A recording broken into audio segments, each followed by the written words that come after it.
Kumusta po OTG friends, and welcome back to our channel. My name is Ray, your chef on the go. And for today's video, ang pag-uusapan po natin ay mga basic eligibility requirements sa pag-apply ng working visa dito sa Australia. And if you're interested, please keep on watching. Kung bago pa lang po kayo sa ating channel, I'll appreciate if you subscribe, follow, like, share, and kindly hit the notification bell so that you will be updated with our upcoming videos. Isa shoutout ko nga po pala muna si Chef John Di Malanta at saka si Chef Ronel Aquino. Yan, mga nakasama ko po sila dati. Yan, mga dati ko silang kasamahan sa kusina. At saka meron po tayong subscriber na nag-comment, si Esteban Malana at saka si Mercedes Paulo, na papanahon po at nababagay itong video na ito para sa inyo kasi nagtatanong sila tungkol sa age limit or mga age requirements sa pag-a-apply po dito sa Australia. Bale nga po ngayon, ang unang-unang eligibility requirement po para sa pag-a-apply ng working visa ay yung age. Para hindi na kayo mag-worry, hindi na kayo mag-isip.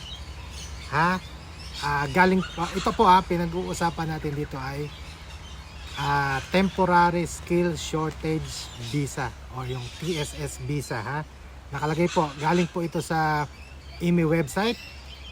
There is no age requirement for this visa. Ilalagay ko po ang link sa description box para inyong ma-double check. Pero ayun nga po, sinasabi ko sa inyo, walang age limit ang visa na ito. Pwede kayong mag-apply at kung kayo ay may mag-grant, pwede kayong magtrabaho rito hanggat kaya ng katawan nyo. Ang pinag-uusapan po natin dito ay TSS visa. Yun lamang po ang ating pinag-uusapan. Iyan din po ang visa na kinuha ko, o yan ang visa na nag-grant sa akin nung ako'y unang nagpunta rito sa Australia. TSS visa or yung temporary skill shortage visa. Wala pong age limit, walang age requirement. Kahit po medyo may edad na kayo, pwede pa rin po kayong mag-apply ng visa na ito. Ang kailangan lang ay physically fit pa kayo at kaya nyo pa pong gawin ang trabaho, lalong-lalo na nga po sa kusina. Alam nyo naman, yung ating mga daily tasks ay medyo may kabigatan. Lifting, carrying, standing for long periods of time, mainit, malamig. Yan Siyempre kapag po tayo nagkakaedad, siyempre hindi na tayo kasing lakas nung tayo ay kabataan pa. Kaya nga sinasabi ko sa inyo, walang age requirement. Hanggat kaya pa ng katawan, malakas pa, mentally, physically, pwede po kayo mag-apply ng visa na ito. Yan siguradong marami ang mabubuhayan na naman ng loob at siyempre ma-inspire mag-apply kasi nga po walang age limit.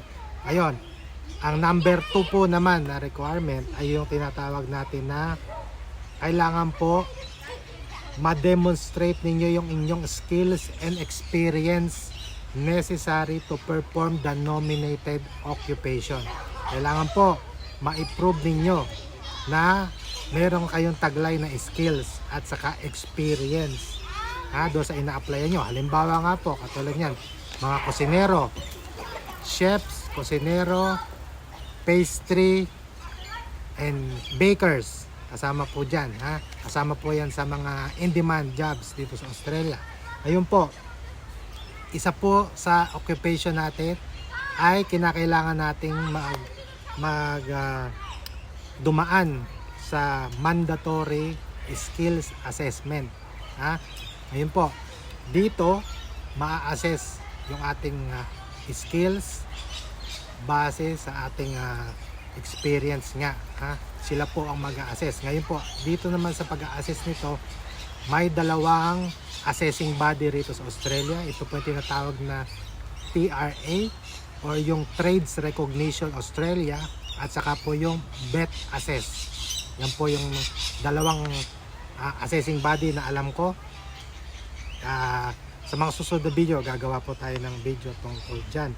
Ngayon, ang susunod naman po na eligibility requirement ay you must have at least 2 years relevant work experience in the nominated occupation or related field.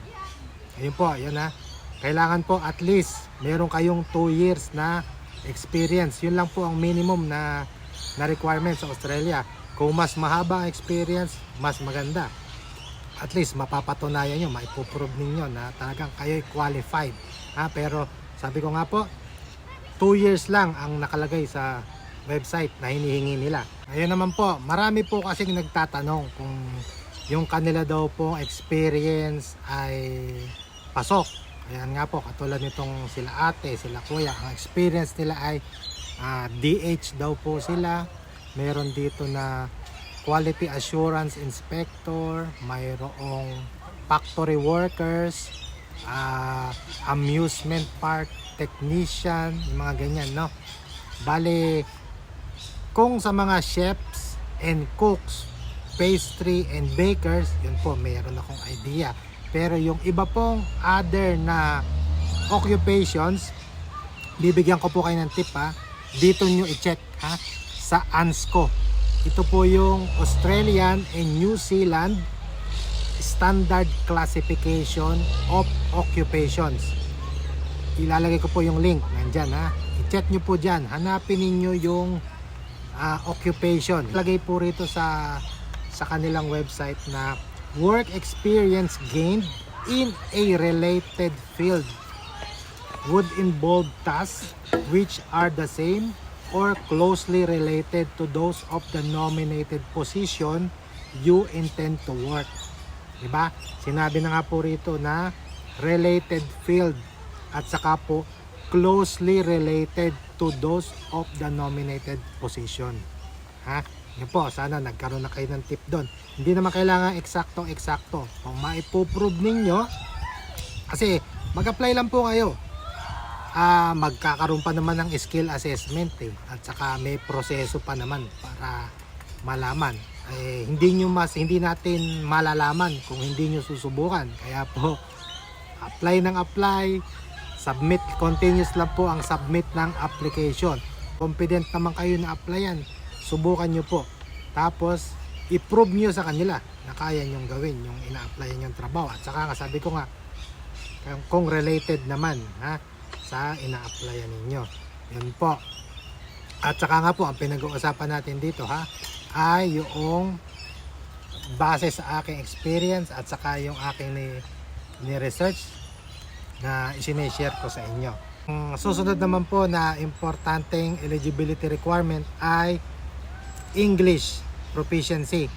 Ito, ilalagay ko na lang po rito yung screenshot ng aking nakuha sa website. Yan po yung minimum requirement sa pag-a-apply ng working visa. Yan ang mga minimum requirement sa English. Maisingit ko nga po pala dito sa video natin na to, may tanong po si Ate Ami Monsones tungkol po sa pagkakaroon ng tattoo. Marami po ako mga nakasama at mga hanggang ngayon mga kasama ko sa kusina na may mga body ink o yung mga tattoo sa katawan. Wala naman pong problema yun kung kayo ay may mga tattoo sa katawan. At saka ito nga, na-research ko rin sa website, having a tattoo does not appear to be a disqualifying factor. Dito po sa Australia ay equal employment opportunity. Kaya hindi naman nire-respeto nila po yung mga ganyan, yung pagkakaroon ng tattoo. Hindi naman po yan, wala naman pong problema sa ganun. At saka dadaan naman kayo sa medical assessment. Titingnan naman din yan yung mga panel doctors, sila ang mag-a-assess. Pero sabi ko nga po sa inyo, marami akong nakasama at hanggang ngayon marami akong nakasama na may tattoo sa kusina at wala naman po kaming nakitang disqualifying factor sa pagkakaroon ng tattoo sa pag-a-apply dito sa Australia. Sana po nasagot ang tanong na yan ni ate, ni Miss Ami Monsones. Po. Saka isang tip ko pa po pala sa inyo, ha. Mag-seek po kayo or kumonsulta kayo sa isang registered migration agent para kayo ay matulungan sa pagpoproseso ng inyong visa, ha. Mag-ingat po, ha. Ang sasabi, paalala po mga pamangkin, mga tropa, mga brad, mag-ingat po sa inyong pag-a-apply, ha. Sana po nakatulong at Please subscribe, follow, like, and share, and kindly hit the notification bell to see our upcoming videos. Bye! salamat po sa panonood and God bless!